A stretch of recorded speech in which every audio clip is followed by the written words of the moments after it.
Hello everyone, today we talk about the Duchy of Burgundy, the Ducatus Burgundiae, the Duché de Bourgogne, or the Erzherzogtum Burgundiae, that emerged essentially in the 9th century as a successor state of the Burgundian kingdom, right, which after the Merovingian conquest in 532 had been fundamentally one of the Teilreichen of the Frankish Empire, and constituted therefore a separated ethnic reality, but still within essentially Frankish rule, more or less direct. Over time, the elites naturally had merged with Frankish ones, but still retained this local autonomy power, growing as aristocracies kind of increasing their control on the populations. Right, in Gaul, we explain it very often how the seigneury was very developed ever since late Roman times, and therefore there was a lot of legacy that in this regard, especially in the most Romanized areas, such as in fact Burgundy was a complex region in itself, right? Where in fact that wouldn't have quite of a unitary future, not as we will see as a Burgundian territory, properly a political identity complexively after the dilution of the Burgundian element, properly from the migration era, and that would in fact break down in different pieces. In fact, upon the 9th century partitions of the Carolingian Empire, essentially the kingdom fell in the orbit of the Western Frankish one, in spite being part of Lotharingian itself, and in fact being in a frontier area, especially in its northeastern borders with the Eastern Frankish kingdom, as well with the Kingdom of Italy, right, that had in fact a very intertwined history with, especially during the 10th century.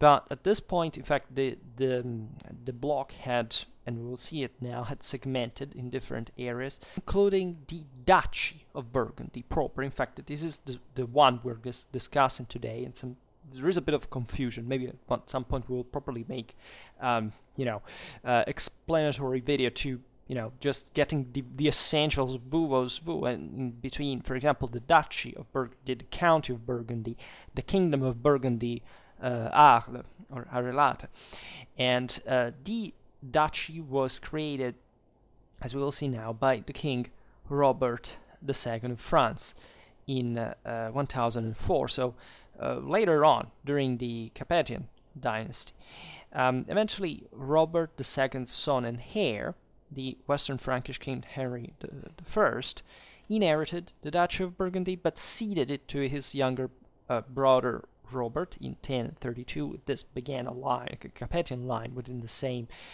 territory that lived on, and other regions, as we were saying before, included were included in the imperial sphere, right? In the what we call, in theory, as the imperial area, that's the Holy Roman Empire, something separated from the Western Frankish Kingdom. That was factually not so much. In fact, the same Burgundian reality presents it as things could go easily, especially on the, let's say, Western Eastern Frankish frontier, very, very differently from an historical point of view for a very long time. And one entity was the Kingdom of Burgundy, known, as we were saying before, as the Kingdom of Arles, Arelate, or Arles and Vienne, etc. That included the County of Burgundy, the one that will become the Franche-Comté. And this historical area, in fact, will be bitterly contended also by later on by the Valois, the Habsburgs, etc., because these areas were fundamentally not to produce any major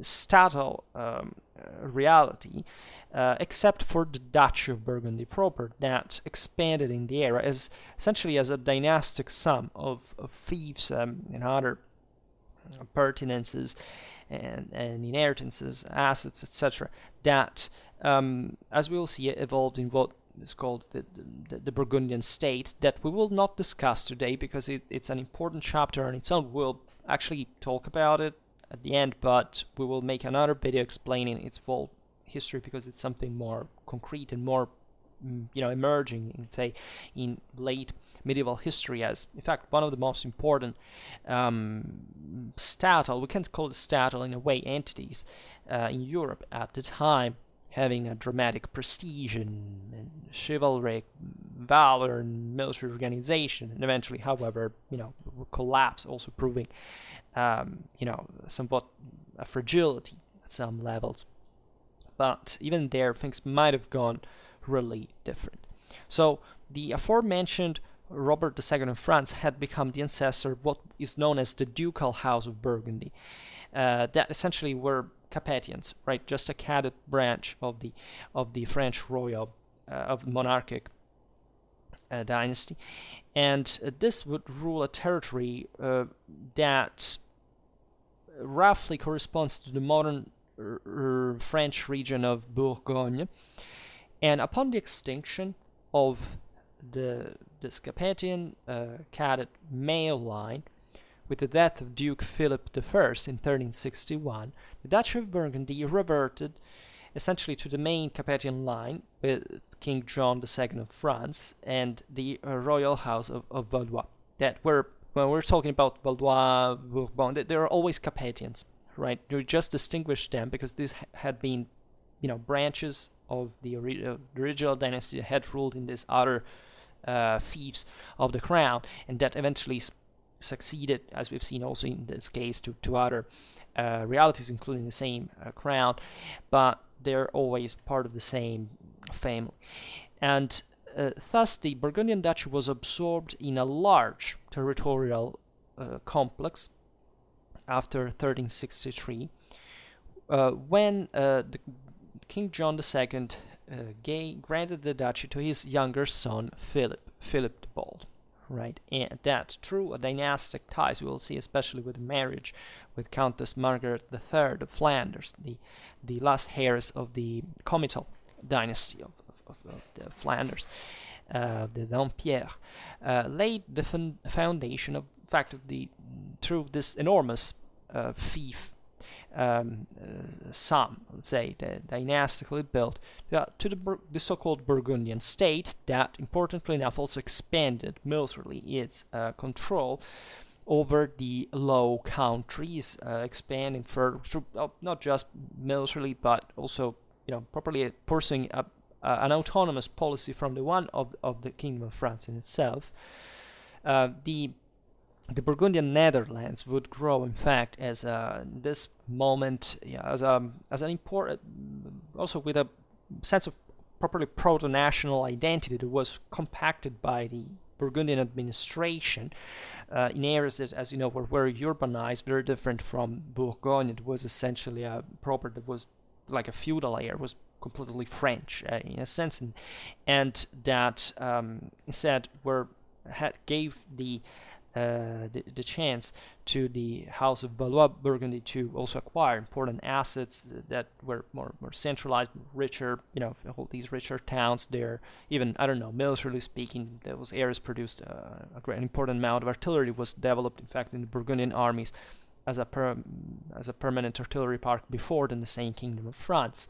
So that's why we need to talk about it. We made videos about the Burgundian army of Charles the Bold, its organization, its its tactics, etc. We will keep talking about it, of course, in the future in dedicated videos. This sum of dynastic possessions included the County of Burgundy, as we've seen, Holland, Luxembourg, and also numerous French and imperial fiefs, right, that stretched from the essentially the Western Alps to the North Sea.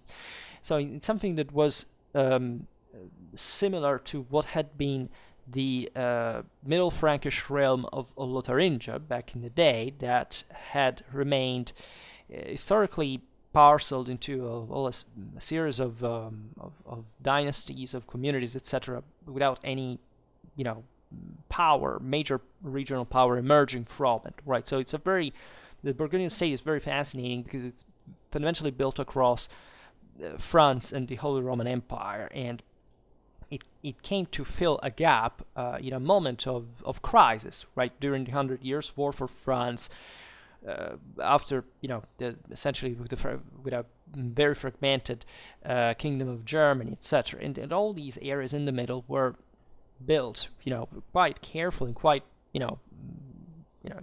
also luckily, because some of these acquisitions were contingential or depending on some fortuitous success, etc. And this territory was enormous, right? It was, as we will see now, presenting also an important political and institutional problem for France, because it existed as a sort of a parallel state, albeit being ruled by the same House of Valois-Burgundy, right? And we know how things ended. The last Duke, Charles the Bold, got into the Burgundian Wars against the old Swiss Confederacy, and was killed in 1477 at the Battle of Nancy. And his death brought to essentially the male dynastic extinction of Burgundy that passed in inheritance essentially to the French crown lands by King Louis XI that occupied them, while, however, the Low Countries, thanks to the marriage of Charles' daughter Mary with Archduke Maximilian of Habsburg, was to remain, in fact, as the Habsburg Netherlands, and later on the various inheritances split would pass to Spain, etc. But that's all another story. So today we look a bit at how properly the basis of not much the Burgundian state, but properly the Duchy of Burgundy, that was not to be given for granted as even a territorial entity within the Western Frankish kingdom, and eventually not even to be properly an autonomous institutional reality. It could be much more powerful, much quicker at some point. At others, it could have simply been incorporated in the French royal domain.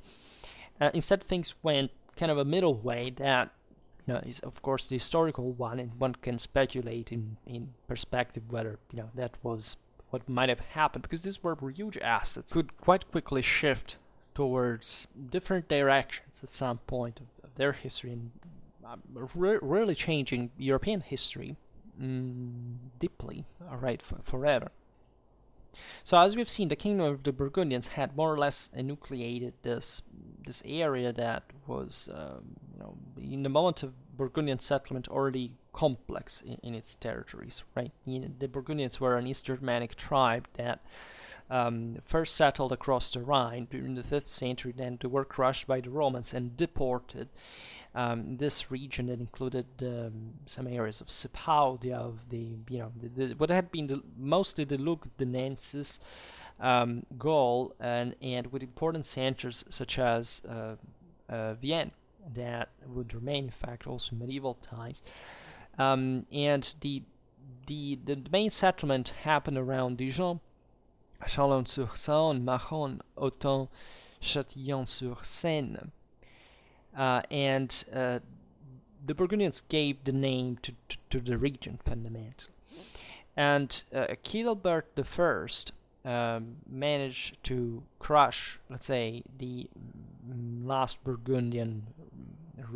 consistent Burgundian resistance in 534, and therefore the Burgundian kingdom was incorporated into the vast Merovingian territories, and remaining, henceforth politically, connected to it, unavoidably.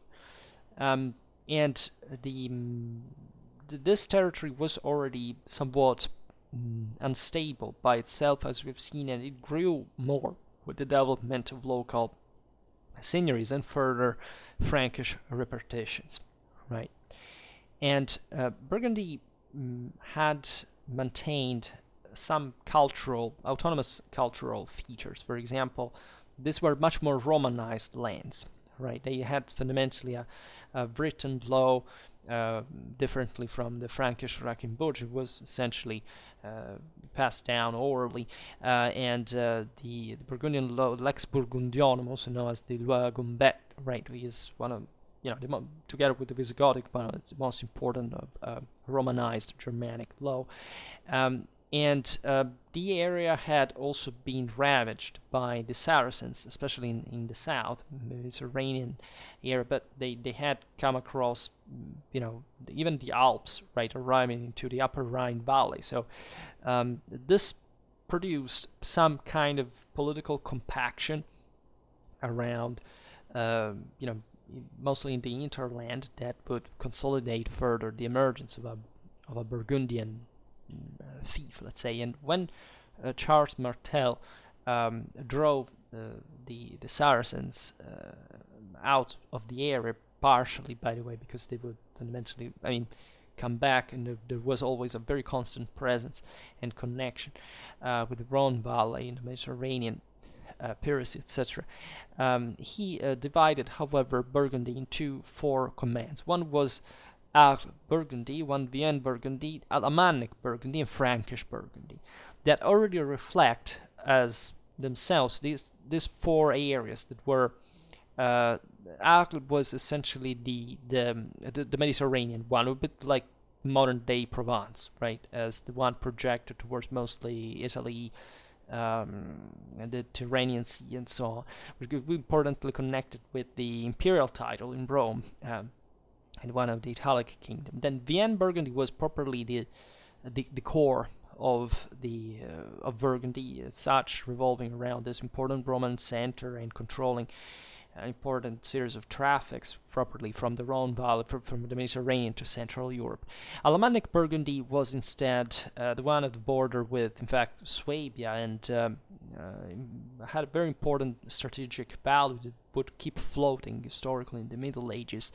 And these were some areas for which even historically the same Habsburgs was stem. It seems that we miss one chain of the ring, but it seems that the Habsburgs originally were a Romano-Burgundian family, right? And this means a lot if you think about it in historical perspective. Then Frankish Burgundy, there was the one northwest, and that is the one from which, in fact, the duchy would properly emerge, roughly meant. Now, Charles Martel appointed his brother Hildebrand as governor of Frankish Burgundy. So here we get a first trend of what would happen later on. That is to say that the Frankish kings, the ones from what would have become properly France in the north, would this moments mostly of Neustria, where properly the core of Merovingian power Carolingian power was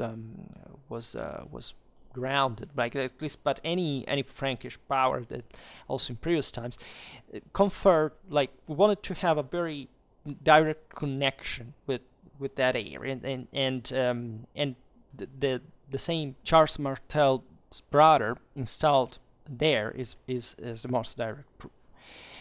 In this historical moment in the renewed Frankish power under Carolingian dynasty, the instances of Burgundian autonomism weakened down, right? If there had been some ethnic divide now, the aristocratic ties, the increasing, subordination of the local population brought to the Burgundian elite to fit now what would emerge as the leading Frankish power. And in fact, Burgundy was expressed as overall, because also of its complexity, as a broader geographical term, right?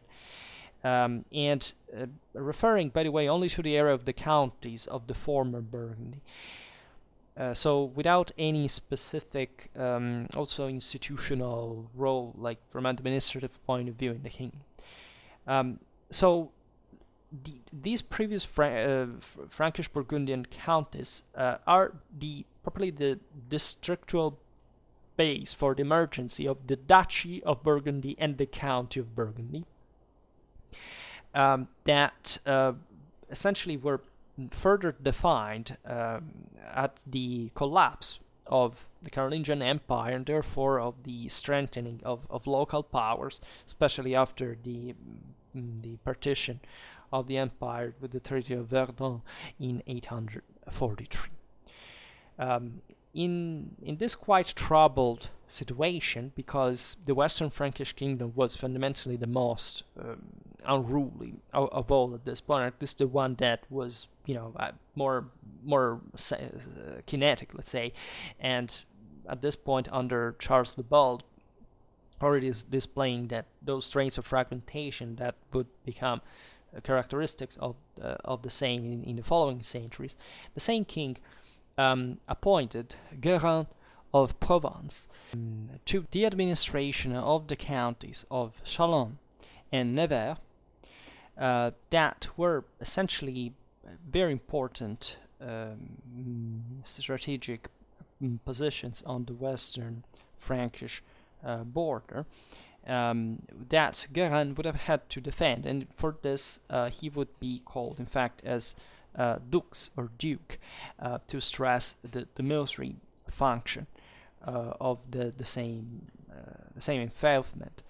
Fundamentally, Guerin had been a supporter of Charles the Bald during the fight against his eldest brother, Emperor Lothar, had fought at the Battle of Fontenoy. We are in the midst of the struggles between the Carolingians, and such territories emerge properly from a pretty intense military activity and with a specific strategic function. So this already highlights the importance of certain Burgundian of certain areas that would be part of the fact of the Burgundian Duchy that, as you understand here, was properly provided that ducal characteristic, right? Properly as a frontier area, right? Or at least one that had to, be militarized enough to remain autonomous and to, defend, but also probably expanding further around. So things went on in decades. By the time of Richard the Justiciar, was Count of Autun from 880, and the first Margrave and Duke of Burgundy. So here the mark also was properly a frontier. You see a frontier definition. And in these times, there was no fixed, let's say, official recognition of whether a district would be a county, a duchy, a mark. It depended on the appointments that were done roughly. There was some standard administration, mostly on comital base, but these various semantic, the definitions were important also to look at how they were, either the local powers presented themselves like, or how they were endowed with that specific authority from royal policy. In any case, it is around this era in the 10th century, as many post-Carolingian powers, that the Duchy of Burgundy was beginning to emerge, properly provided with a physiognomy on its own. Richard had been recognized as Duke, and he also stood as individual count of each county he held within the territory, right? If it was not held on his behalf by a viscount, that also was a Norman political practice.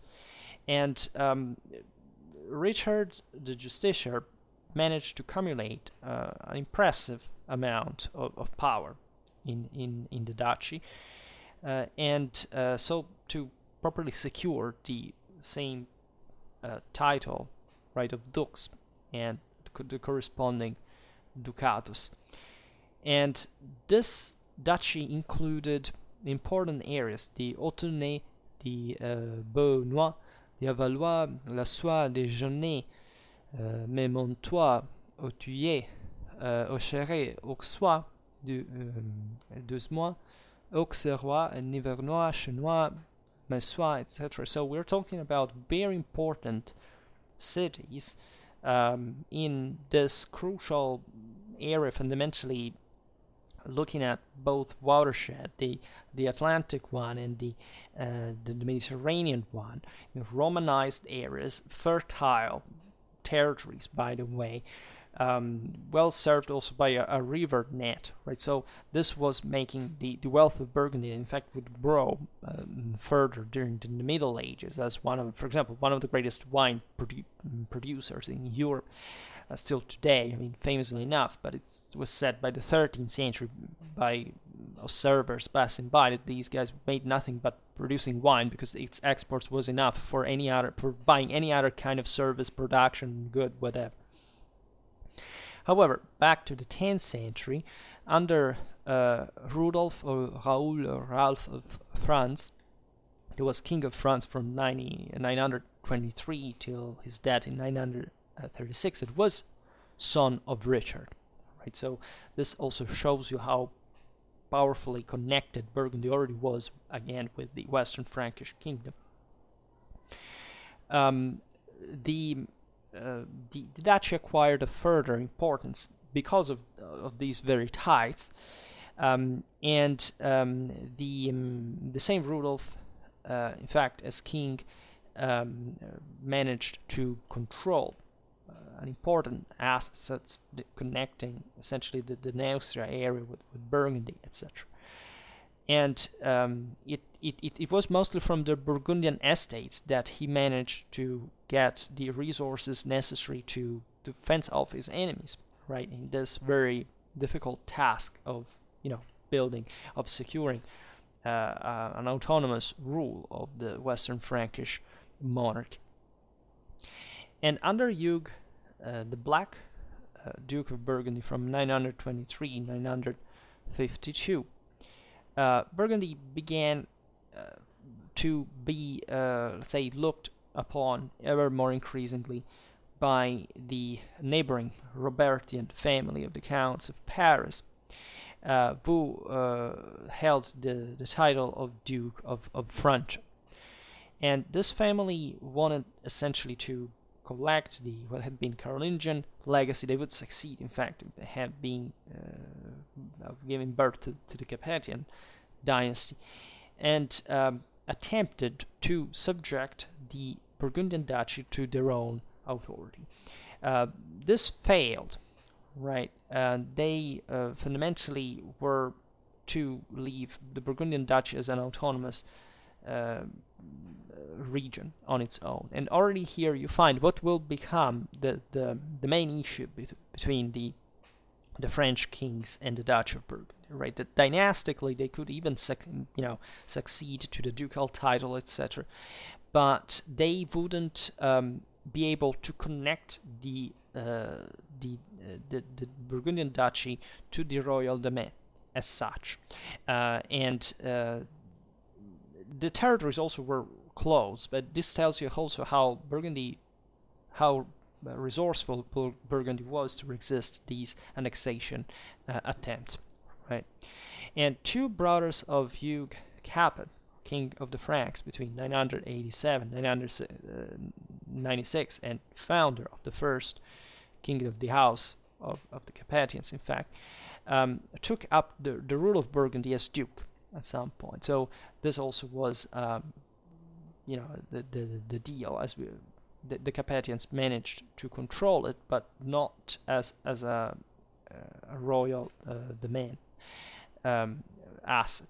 And first, Otto of Paris, Duke of Burgundy from 956 to his death, and then Henry the Venerable, Count of Nevers and Duke of Burgundy from 965 to his death, maintained the Burgundian ducal independence. Albeit at the death of the latter without children, the history of the duchy was to change significantly. In fact, at Henry's death in 1002, there were two potential heirs. One was his nephew. It was Robert the Pious, King of France, the aforementioned Robert II, King of the Western Frankish Kingdom between 996 and 1031. The other one was Henry's stepson, Otto William, Count of Burgundy. who was a vassal of the Holy Roman Emperor, who had an Italic royal legacy and pertaining in fact to this other side of Burgundy, the County of Burgundy. It's more of an alpine area, more connected to Italy, Germany, not quite the south per se, but it's like this: the duchy is in the west, the county is in the east, right? And they're divided by the Saône River, and this is the historical boundary.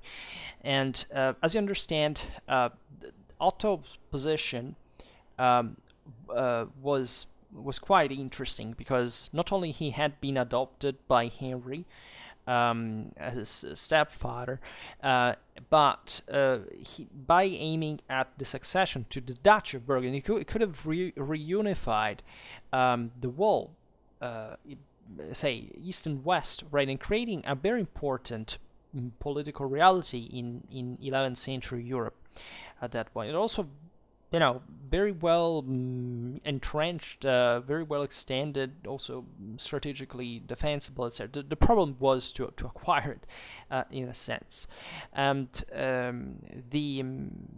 because it would have also stretched, let's say, Holy Roman Imperial authority further into France, right, and that could have accentuated maybe a westwards expansion of Germany rather than just the southwards one, and together with the east, lots of one.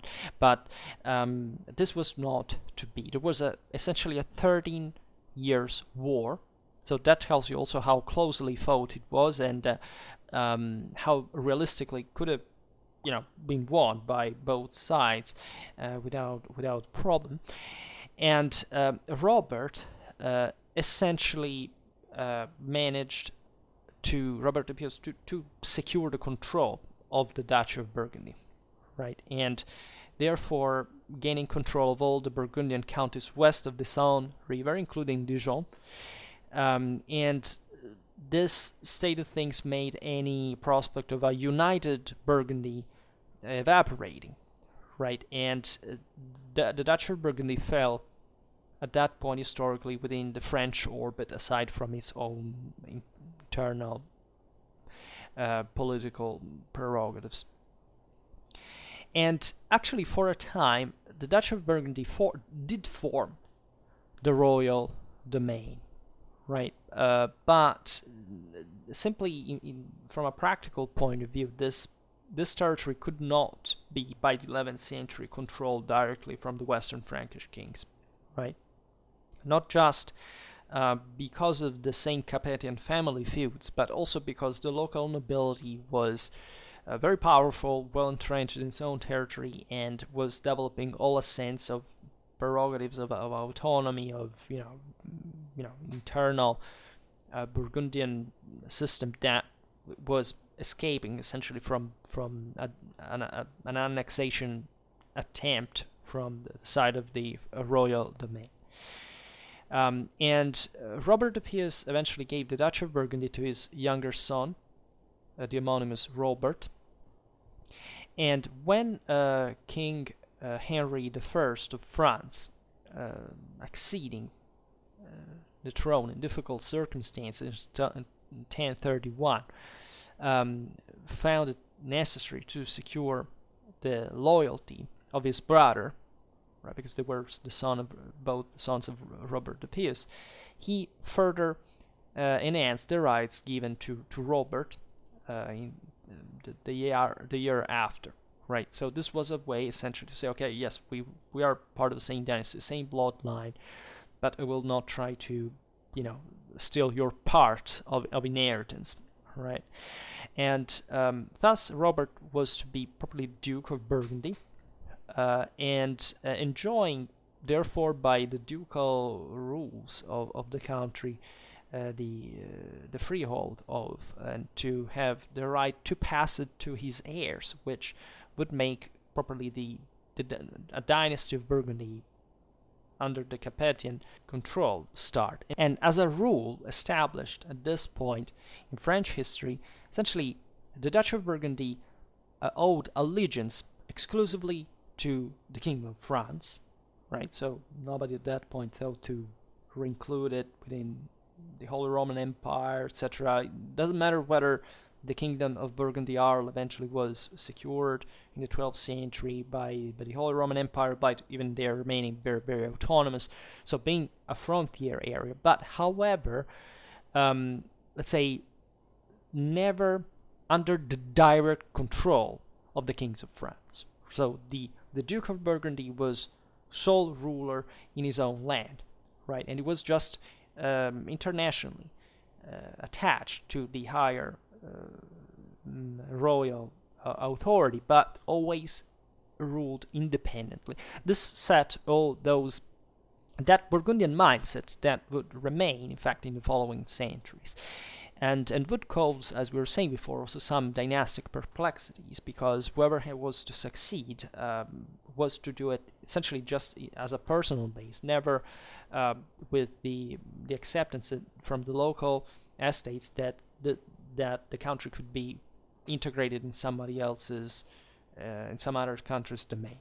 This was not the case. And the Capetian dynasty in Burgundy had to immediately cope at its accession with the local nobility, right? As especially in the last decades of Richard the Justiciar, Henry the Venerable, Burgundy had begun to escape ducal control, right? It was developing fast, and the local nobility was becoming ever more powerful and autonomous, independent. The war between Robert the Pious and Count Otto William hadn't helped either, because the Burgundian dukes had to grant ever greater autonomies to their own vassals in order to secure their loyalty, at the point of having a virtually, let's say, nominal control on the area, aside from the ducal domain that in this process had gone deteriorated and usurped at some point. So the Capetians actually were quite shrewd and practical, right? They didn't make a headway in Burgundy with iron fist, right? They were surely very aware of their own ducal prerogatives, but they went on with a policy that was aimed at exploiting all the legal tools according to the local customs to seize more assets, right? They mostly used the escheat law to their advantage. That is to say, when one vassal line died out, and or they wouldn't be able to control factually one of their fiefs, the dukes would annex that property to their domains. This is how it happened, for example, to the Auxois and the Douaumont, and because properly the same feudatories at some point with their sub-vassals couldn't quite secure a direct control in the area, and justice had to be administered. The local communities asked for it. And there was also a purchase of both land and vassalage that made, let's say, also increasingly connected the local vassals to properly to cash payments in order to see their feudal rights recognized, right? And this was a bit also a policy carried out by the same Capetians in other contexts, especially during the second half of the 12th, the beginning of the 13th century. Growing independent, especially from an economical point of view, hiring external forces like mercenaries, right, settling them advantageous conditions for the dukes. So this also went in parallel with important town development, thanks to the productivity of the region, as we've seen its geographical location with traffics, important routes crossing it, etc. The Burgundian dukes availed themselves of loans for investments by Jewish and Lombard bankers, they were quite careful administrators, and they were very good at exercising justice and all the immunity, the prerogatives next to it, and to grow ever richer from it. And so the Capetian rule of Burgundy was overall a positive time, right? The duchy grew stronger, more solid, and so prospered that it could imitate, in a sense, already from this time, the royal court at Paris. That naturally was always connected with the duchy via the same Capetian line. There were the Jours Généraux. There was a replica of the Parliament of Paris that sat at Beaune. Just like in the rest of the kingdom, the dukes appointed bailiffs, provosts, in order to form properly a bureaucracy that could control in an ever more centralized fashion, independently from the feudal lords. And also the territory was split in new administrative districts. Under the rule of Robert II of Burgundy, a duke between 1272 and 1306, who was also, for example, titular king of Thessalonica. Here, the French, if we had to expand what all the French nobility was doing internationally, this is the peak of Capetian power in many ways, right? At this point, the French power stretches from the Channel to the Aegean Sea. They have an enormous, aside from these local territories, they have enormous connections, benefits, etc., that are used to strengthen further these areas. But let's say under Robert II, that is one of the most important dukes of the Capetian period, the duchy reached probably the apex of compared to previous times, and Robert carried out thus an important reform that stressed how the heirs of the duchy were fundamentally to be only one in a line, so that the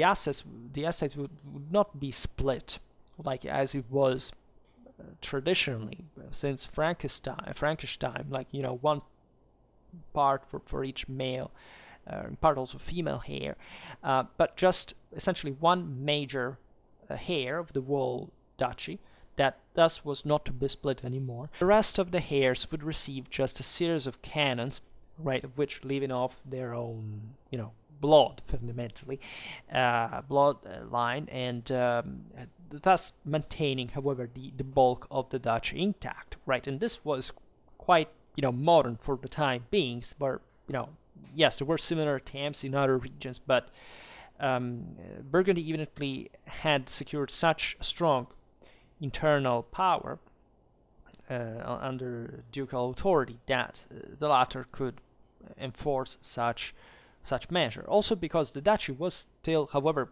characterized by this personal rule. So basically, according to the law of the land, the duke could dispose what, doing at least of its own domanial prerogatives, not with the whole duchy as we have seen, because that will be more evident at the moment of the succession with John II, that attempted to do something like that, but was prevented by the Burgundian estates, right? And so aside from these annuities, the younger, that provided to the younger children, the entire power passed in the hand of the direct heir. This went after Robert II with his son Hugh V, duke between 1306 and 1315. At the death of his brother Otto IV succeeded, right? And he was nonetheless then the grandson of King Louis IX of France by his mother, was Agnes of France. So we're talking about really, here we're at the top European royalty. I always think about this, that Burgundy had this huge prestige by emanation of Capetian blood. And he was also, Otto was also brother-in-law of two French kings that were Louis X, that was married to his sister Marguerite, and Philip VI, married to his sister Joan, and even the son-in-law of a third king of France, Philip V, whose daughter Joan III, Countess of Burgundy, he married. And there had been some attempts to integrate other territories by marriage. For example, Hugues III had attempted with the Dauphiné, Otto III with the Nivernais, Hugues IV with the Bourbonnais. This had all failed. While Otto IV's wife Joan was, however, sovereign Countess of Burgundy as well as of Artois, right? And Artois, is the northeast fundamentally of France. That was one of the lands that would compose importantly the Burgundian state in the north, and also the French would make a war after even the death of Charles the Bold in order to recover as one of their first steps of national reunification after the 100 Years' War. Also, Joan was the last of the direct line of descent from Duke Robert I, interestingly enough. Philip of Rouvre was Duke of Burgundy from 1349. He had essentially already been Count of Burgundy. So he was essentially, had already ruled on the adjacent territory in the east, as we've seen, and also of Artois, since the death of his grandmother, the Countess Joan of Burgundy of Artois, just observed in 1347. So this made things very interesting because the Duke, his grandfather had continued to rule over such countries as he had done since his marriage to Countess Joan, right, when Philip was only a baby. And with the old Duke's death, the duchy and all these associated territories were governed by the young Duke's mother, it was Joan I. Also Countess of Auvergne, Boulogne, and also by her second husband, King John the Good of France. Now, this is quite interesting because the young Philip at this point was expected practically an enormous, unprecedented inheritance, because at the death of his mother, he would have received Auvergne and Boulogne. Then he scored this other enormous hit that he married the young heiress of Flanders, Margaret of Dampierre, right, of the comital dynasty of Flanders, that included at this point dynastically also the addition of Brabant. So, this would have, by 1361, when he was 17, this guy seemed to, was essentially to become the single most powerful, probably, dynasty in Central Europe at that point, right? And however, fate always puts some, he died of plague, right? He made a testament, right? He was 17, considered this. He made a testament on November the 11th, 1361, and on the 21st, he was dead. So, aside from Philip's story, let's say, France had looked upon this dynastic ties now for a while because they realized that an eventual succession would have brought all these considerable political changes in the country.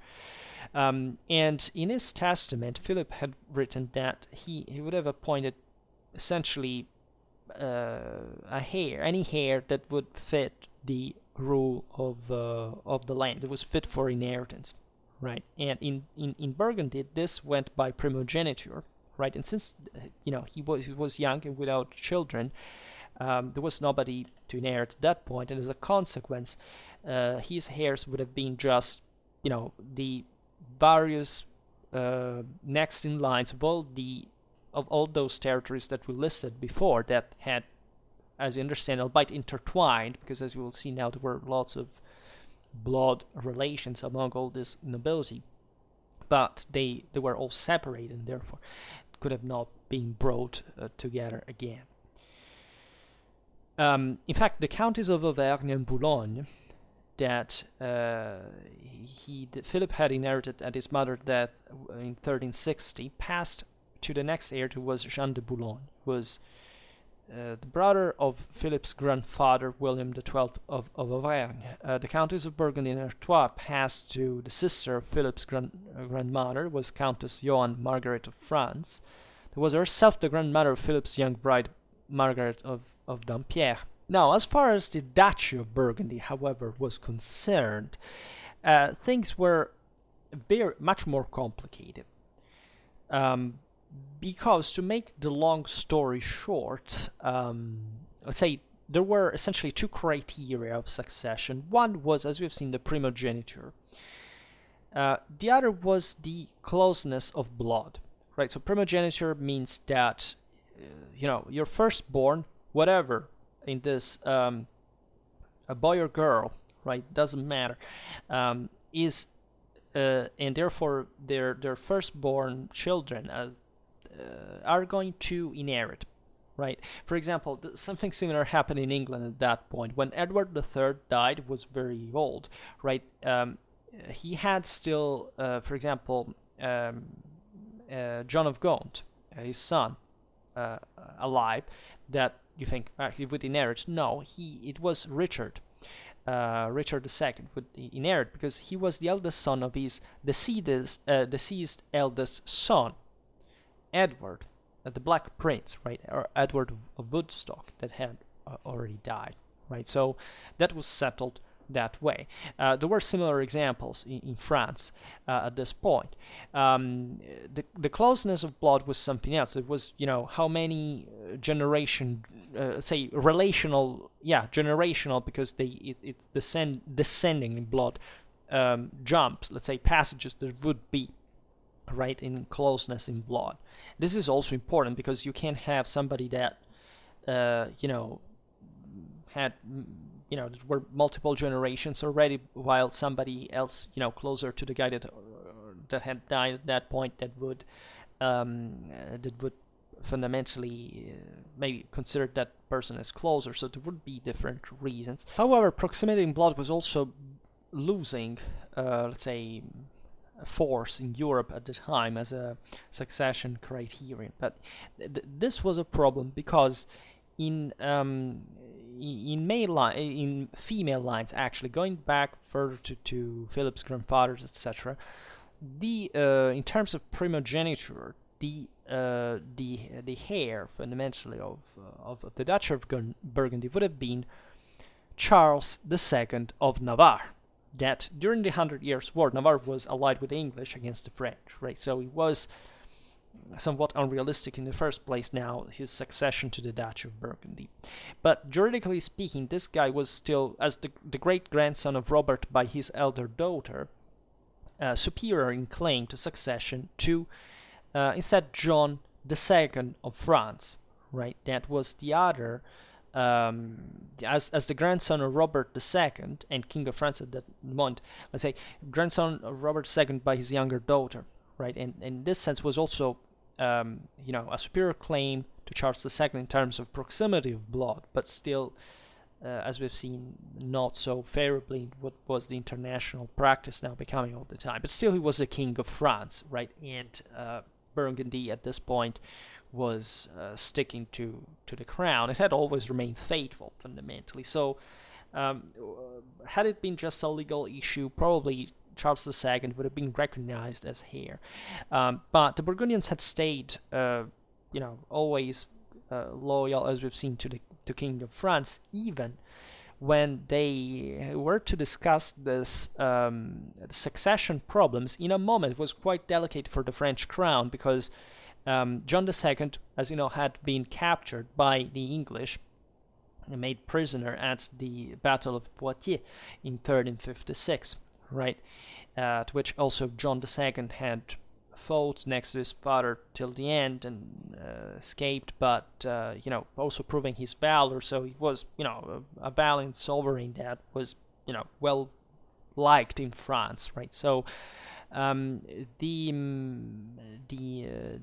Dauphin Charles V was liked already, was already taking matters in his own hand in France, so much that before succession he had also amassed troops at the Burgundian border in case of some dynastic some succession problems. He would have simply marched on the country and seized control had Charles of Navarre attempted something sneaky. And he enjoyed the support, by the way, of John of Boulogne and Margaret of France. In fact, John was the staunch ally of the king, and there was an alliance strengthened by the marriage between the king and John of Boulogne. It was John of Boulogne's niece as well. And as the daughter of former Capetian king and one of the last living members of the senior branch of, in fact, the former house, she was very staunchly supportive towards John II, and Charles had also offended this woman by laying claims to lands in Champagne that had formed part of her sister John of France's dowry, marrying Otto IV back in the day, and that which were deemed now to pass to Johan's sister. And so there were also other very, very complicated dynastic connections, but let's say everything naturally was in favor of John II, and Charles of Navarre was shut out, right? And this the succession of essentially the start, as we'll see now with John the Good of the Valois Burgundy dynasty, would be this other major turn in Burgundian history, and effectively the beginning of the building of what is known as the Burgundian state, as we've seen sum of territories that, starting from this major bulk of the duchy, was to annex many areas especially in the north at the borders with the empire, etc. And in the succession of John the Good is also, by Burgundian custom here, to be understood exclusively like a personal one. There was no such thing like, since the Duchy of Burgundy was a French fiefdom, that this could be simply re-annexed to the Capetian dynasty by in fact such dynastic reason, right? This is not. This was just a guy that had dynastically inherited the duchy, that had also given green light, right, simply for this dynastic matter with Navarre that we have seen before. And therefore, his also later attempts and the failure of the same to reunite the ducal domain of Burgundy with the French royal one through the issuing of letters patent that were essentially sent out as soon as he seized possession of the duchy, is to be read in this regard, right? He basically made this, his first political move, was essentially stating, as Duke of Burgundy, that this territory now pertaining to him was simply to go by his own will, right, into the domain of the French crown, right, and making it public, legal. And this was basically ignored by the Burgundian estates that, reuniting on December the 28th, 1361, to make homage to John, simply stated that the Duchy of Burgundy simply was going by his own customs, that the Duke could not alienate his own domain and merging it into the French royal one, and that they would have stayed loyal to the French crown, but simply that this annexation was impossible. And it was impossible for real, meaning that John at that point could have put up like a struggle, taking arms, doing things. He wouldn't, because he realized that the Burgundian nobility was too strong. That was surely not the best moment to harass at the end of the day, one of the most loyal French territories during the 100 Years' War. All the struggle, the difficulties here, there is the Jacquerie. There are some of the major upheavals, violence, the strike. France is living a bitter crisis. So basically, he simply ignored his own letters, and he never resumed the issue again, and things went on like before. And he would try, naturally, through his policy, to kind of reinforce a connection between the French crown and the ducal domain, but this wouldn't alter consistently the Burgundian autonomy in perspective. What really made the Burgundian state taking off, and through the sum now of some part of those same dynastic possessions that had escaped the Philip of Rouvre because of his death, was the king's what happened with the king's youngest son, Philip the Bold, who was actually, excuse me for the mistake before, he was the one who fought with his father at Poitiers till the end, right? And he was very appreciated for this, and therefore he was made Duke of Burgundy to reinforce such the Capetian connection with the country. And he became governor in late June 1363. That produced the placet, let's say, of the Burgundian estates that up to that point had actually gone against the previous governor placed by John. It was the Count of Tancarville, right? That had mediated also the issuing of the patents, etc. Was a man of the king. And therefore, Philip the Bold was eventually properly established as Duke, right, in the last months of John the Good's reign, by the way. He was properly created Duke secretly on September 6, 1363, right? And this would ensure, a change in leadership that would be sanctioned in a dual role, right, as Duke of Burgundy and King of France. By this time, I'm talking about John. And on June the 2nd, 1364, following the death of John, King Charles V issued a letters patent to publicly establish de facto Philip's title. So I made a bit of mess before. I said basically that Charles would be the heir of the Burgundian crown. No, he was Philip, right? And as in you understand, this was already a tradition since the first times of the Capetian dynasty. Would be the king that, as we've seen after with the children of Henry the Pious, right? One became king of France and would have liked to annexate Burgundy, but he recognized the title to his brother that had made Duke by his father, right? So it's the same story again. That is to say, in spite of, now this wasn't a very easy moment for France as a monarchy, but in general as a country, but like just back in the day, but still the Capetians couldn't fundamentally oust the Burgundian nobility, let's say, from its own prerogatives, including the ones properly remaining free from annexation to the royal domain. Now, the Burgundian state, as we were saying, we will talk about it in another time, but this was the moment of greatest prosperity, right? Growth and power more than else.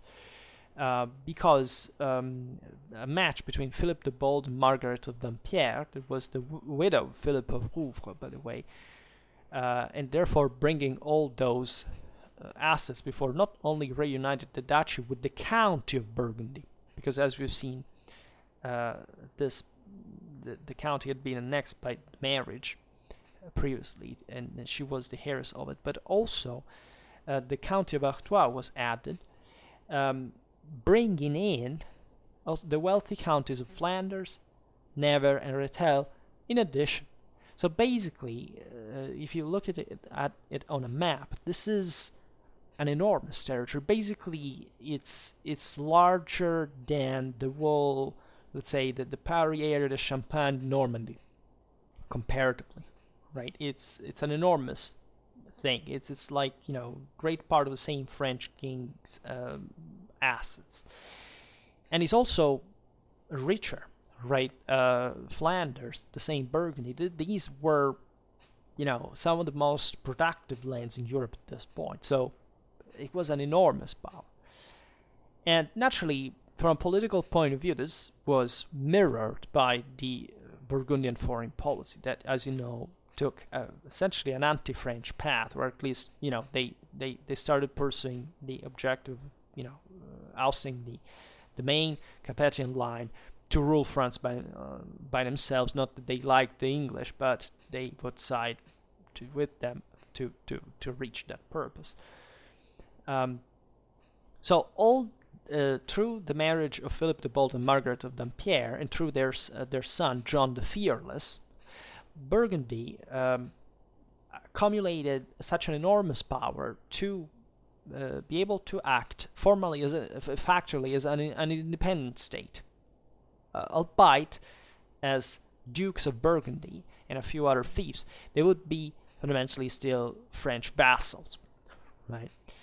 And Burgundy at this point played a major role in European politics, right? Burgundy was considered fundamentally the house of chivalry, or the greatest knights of Europe, like consensually from an international point of view, the Crusades of Nicopolis and Varna, to which the whole Christendom participated, albeit failing against the Ottomans in the Balkans, were entrusted to the Dukes of Burgundy, because these were recognized as the greatest knights of Europe, right? There would be so much to tell about that. We will make other videos on it. And this asset also kept expanding through, as we've seen, conquest, other inheritances, broader political pressure in general. And Philip the Bold, in spite of the name that mostly referred to military characteristic, had been cautious politically. His son John the Fearless, that a bit maybe here from the nicknames, something reigning between 1404 and 1419, was much more ambitious in a sense, and fundamentally under him, the war against the French kings started, right, in the process of the 100 Years' War. It's a complex relation even here, because it wasn't much a matter of just of being a powerful territorial entity against one another. It was still properly connected to the dynastic nuisances of the Burgundy and the Orleans house. So it's in fact les Armagnacs and the Bourguignons. And the result was, however, a growth in Burgundian power. Nevertheless, the Burgundian state at this point became also unavoidably regarded as an enemy of the French crown per se, and there was, it would remain till the end of its independent existence. From John's death, the dukes were treated with caution and outright hostility by the kings of France, Charles VII, and his successor Louis XI. Right? And the last two dukes to directly rule the Duchy of Burgundy were Philip the Good between 1419 and 1467, Charles the Bold from 1467 to 1477. And their struggle at that point, given that the 100 Years' War was over and the French naturally had won, was to, at that point instead, trying to survive the annexation, because the French had come back in force at this point. They had managed to crush both the English and the Burgundians.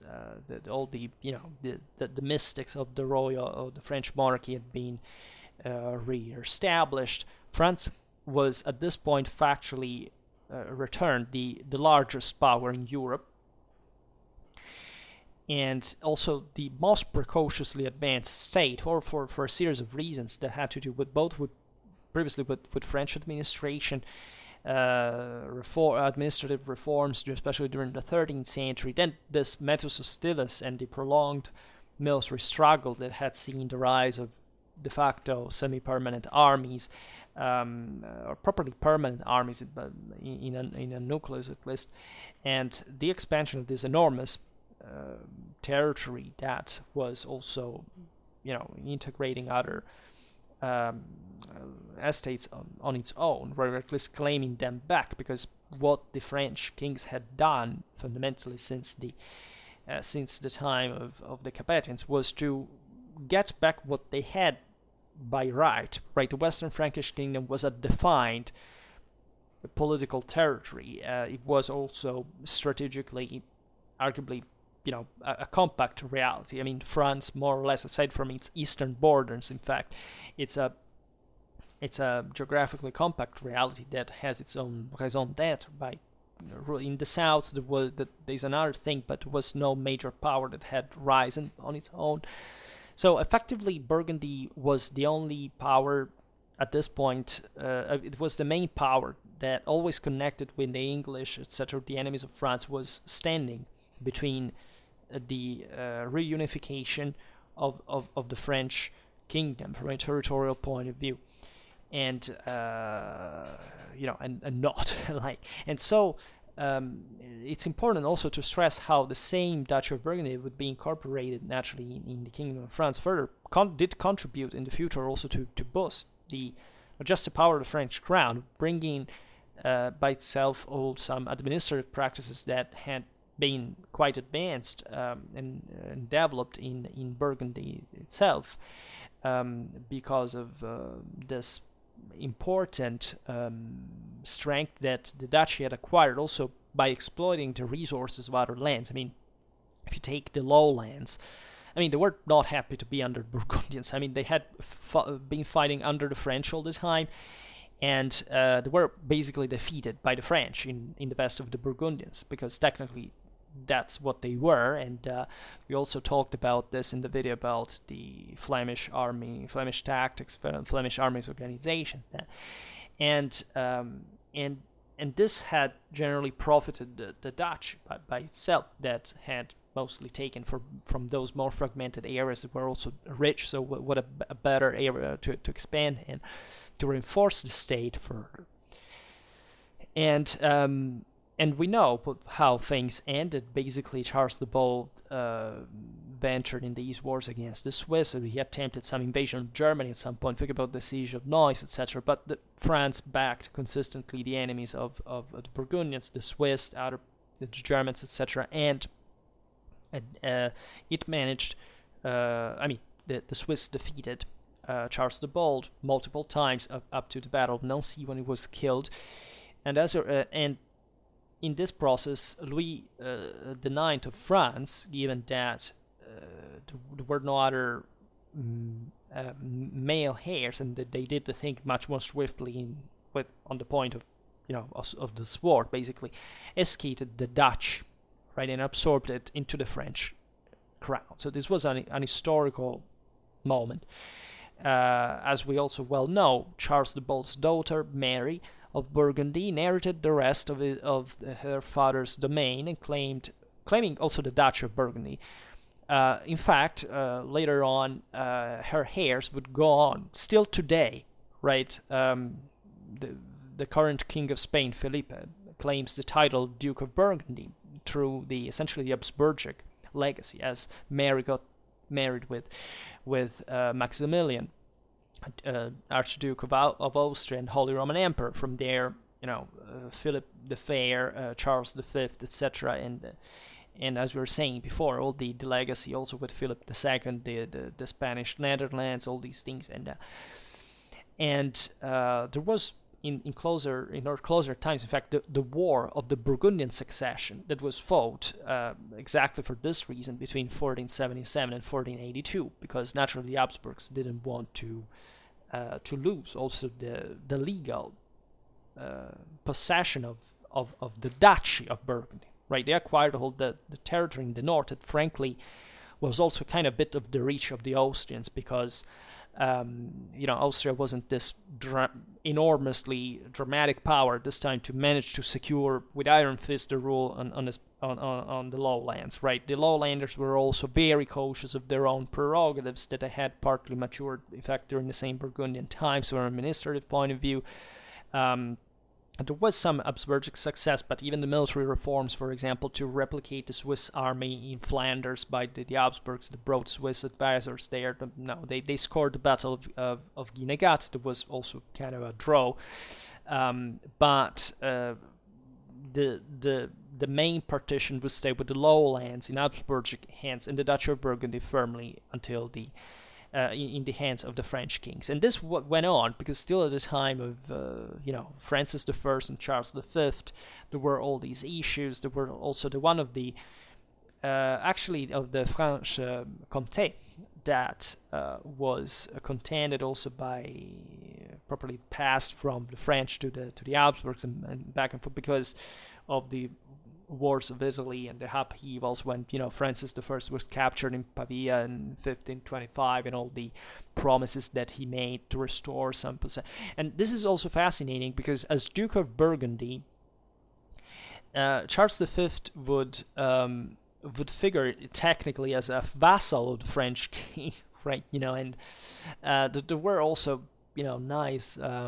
This was normal in feudal Europe, all these superimpositions. There's nothing strange about that. But let's say that what is more remarkable in this regard is that the French-German frontier wouldn't be defined for centuries to come, right? It would be essentially under, aside from the more recent problems of Alsace, etc. But it's from Louis XIV onwards that only the lines get stabilized a bit. And think about Lorraine, think about this back in 14 in an area that had been the old Lotharingia that never acquired properly a regional physiognomy on its own, and it was across these areas, right, that were also largely imperial fiefs. So also France couldn't quite just it would invade them, of course, because it was the strongest, but there was still something to be overcome. Francis I